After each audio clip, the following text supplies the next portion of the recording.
What is going on, guys? It is Wrestlelamia here, back with some more news, and this might be one of the biggest news videos that we've done in a long time. Yeah, this is like Oprah handing out breaking stories left, right and center. But what are these stories? Well, Raw's new home is revealed in a $5 billion deal. The Rock is appointed to the TKO-Holdings board. Kazuchika Okada is WWE bound. Raw contracts expiring. WWE removes Kevin Patrick. Is Hulk Hogan in the Rumble, and much more. Of course, we're also looking at this week's edition of Raw, but we won't recap the show, but just look at the good, the bad, and the downright ugly. As always, we start off with the good as number 1, a near-perfect Raw. Last night's Raw was a solid show from start to finish, and while it's difficult to pull off a flawless show, last night's Red Brand came close with exciting matches, angles, and a strong build for Saturday's Royal Rumble, or Sunday according to Gunther. Number 2, Gable vs Ivar steals the show. Last night's Gable vs Ivar match was a thrill-packed bout with Gable playing the underdog and Ivar the unstoppable monster.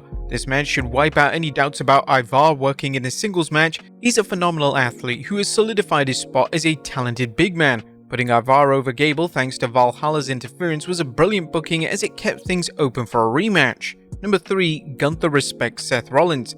Gunther is an arrogant bastard, which makes his legitimate praise for world champion Seth Rollins all the more impressive. Having Gunther recognize Rollins' accomplishments was a great way to show that the ring general has a high opinion of himself while also adding depth to Gunther's character. His comments that he intends to target Rollins' injuries shows he's still ruthless, and Rollins replying that Gunther better not underestimate him capped off this interesting interaction. Number 4, CM Punk is the real American dream. Last night's Babyface vs Babyface promo was well booked, with CM Punk subtly getting under Cody's skin by referring to himself as the real American dream, pointing out that his dad was a blue-collar worker, and Rhodes turning things around by reminding Punk of how he walked out on the WWE, dropping his torch. Cody made it clear he picked up the torch, which makes him the real CM Punk. Everything was just near perfect for this promo. Number 5, Zoe Stark and Shayna Baszler get built up. Last night's women's tag match was a great way to build Zoe Stark and Shayna up further as legitimate contenders for the Women's Tag Team Championship. It's refreshing to see the women's tag division featuring matches besides title matches and number 1 contender matches. Number 6, good continuity. Kudos to the WWE's continuity department for having Adam Pearce drop a few lines to explain why SmackDown's Damage Control was on Raw. As Pearce pointed out, they were there to promote the Rumble, and Pearce subtly slamming SmackDown General Manager Nick Aldis by saying Aldis is too busy looking at himself in the mirror, a reminder of the tension between the two GMs. That was good. What about the bad? As Nia Jax brings back the bathroom break match. Kudos to Nia Jax for reviving the bathroom break match, any segment or match that gives fans time to heat up a snack or hit the restroom. Last night she was unwatchable, and sadly The Rock's appointment to the TKO board likely means she's not going anywhere. And Damien's a fool. Whilst the Drew vs Damien match was a slobber knocker, it was far too short, but the real question is why Damian Priest didn't come in and cash in on Seth Rollins after he announced his injury that he'll be out for 3 to 4 months. I mean, was there any more perfect opportunity for Damian Priest to come in and cash his Money in the Bank briefcase? It kinda made the heel look like a bit of a fool. But there was nothing downright ugly as the WWE prepared fans for the Rumble, provided answers on Seth Rollins' WrestleMania status, and featured plenty of matches and segments to build the undercard. Last night's Raw was reminiscent of the Attitude Era in that the WWE gave many wrestlers their moments in the sun. In some cases it wasn't much time, but it was enough to remind fans that these superstars are in the mix rather than in catering. What did you guys think of Raw last night? Let us know in the comments down below. Now let's move on to the news.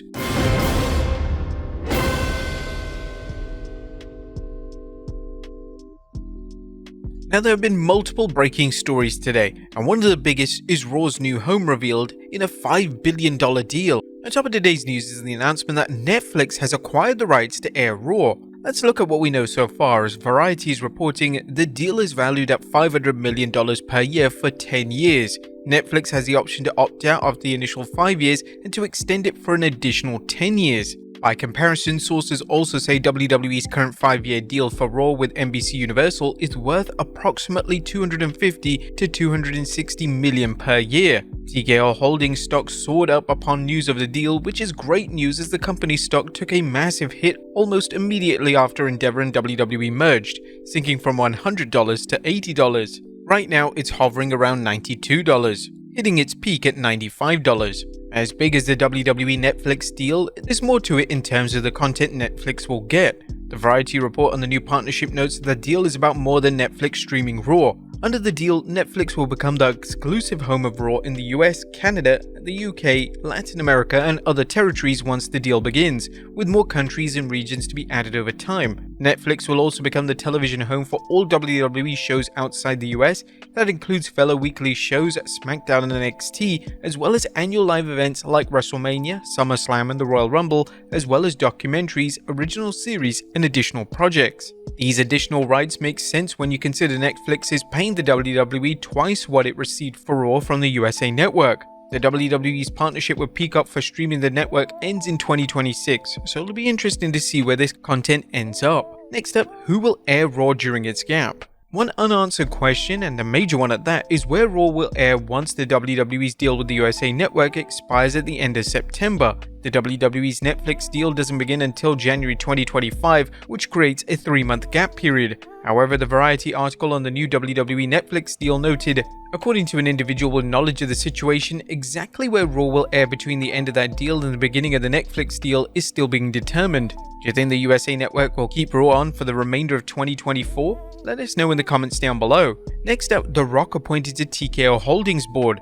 In other corporate news, Dwayne "The Rock" Johnson has joined TKO-Holdings board of directors. TKO announced the appointment on 23rd January along with the news that Johnson has acquired the rights to his stage name The Rock. Here's an excerpt from The Rock's statement following the news. "At my core, I'm a builder who builds for and serves the people, and now he is building something truly game-changing. I'm very motivated to help continue to globally expand our TKO, WWE, and UFC businesses as the worldwide leaders in sports and entertainment. It'll be interesting to see what collaborations between the WWE and The Rock emerge from this deal." As noted in the press release, The Rock has many business endeavors including 7 Bucks Productions, Terramana Tequila, Zoa Energy, Project Rock, and the recently combined Spring Football League, the United Football League. Next up, Kazuchika Okada WWE bound. There's more potential good news for the WWE as the latest rumor concerning New Japan Pro Wrestling ace Kazuchika Okada, who's about to become a free agent, has decided to sign with WWE. The X-Account Monthly Progress is reporting, although we're unable to verify with the Rainmaker himself, one source close to New Japan Pro Wrestling's top talent has indicated to Monthly Progress that it appears that Kazuchika Okada is WWE bound,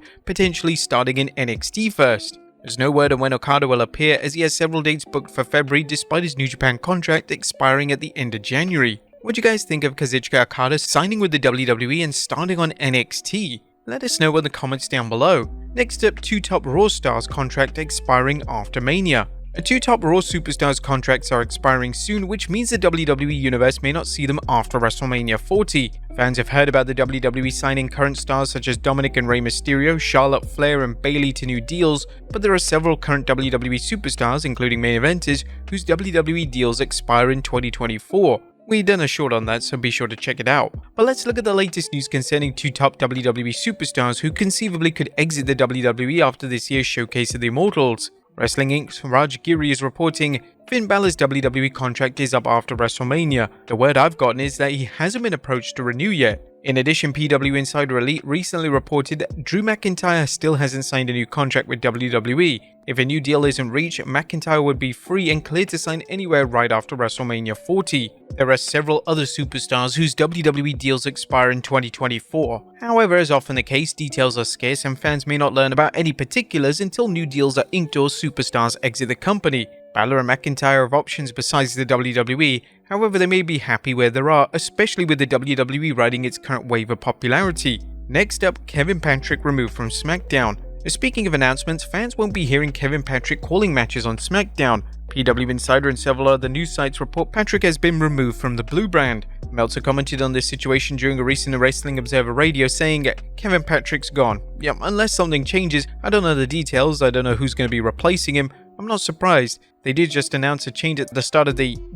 Corey Graves has been totally carrying the SmackDown announcing. I don't know who they'll bring in. It could be Vic Joseph. WWE President Nick Khan likes to hire sports people, but the problem is announcing sports and announcing wrestling are very different. The WWE's new revolving door policy of announcers should make for some interesting TV, particularly depending on who replaces him. What do you guys think of Kevin Patrick's work? Should he have been removed? Let us know in the comments down below. And finally, Hulk Hogan in the Royal Rumble. Last but not least, 23rd January marked the 40th anniversary of Hulk Hogan's historic win over the Iron Sheik for the WWF Championship, and it's previously reported that the WWE plans to celebrate Hulkamania in different ways. However, could one of these ways include the Hulkster working one more match? Fans are asking this after Hogan appeared in a pre-taped segment on Raw and remarked, "You never know, I might have one left in me." There'd also been rumors of Hogan entering the Andre the Giant Memorial Battle Royal and winning it, a situation which hopefully would allow Hogan to work around his physical limitations and end his wrestling career in the WWE. Would you guys want to see Hogan enter the Royal Rumble? Let us know in the comments down below, and I'll see you next time with some more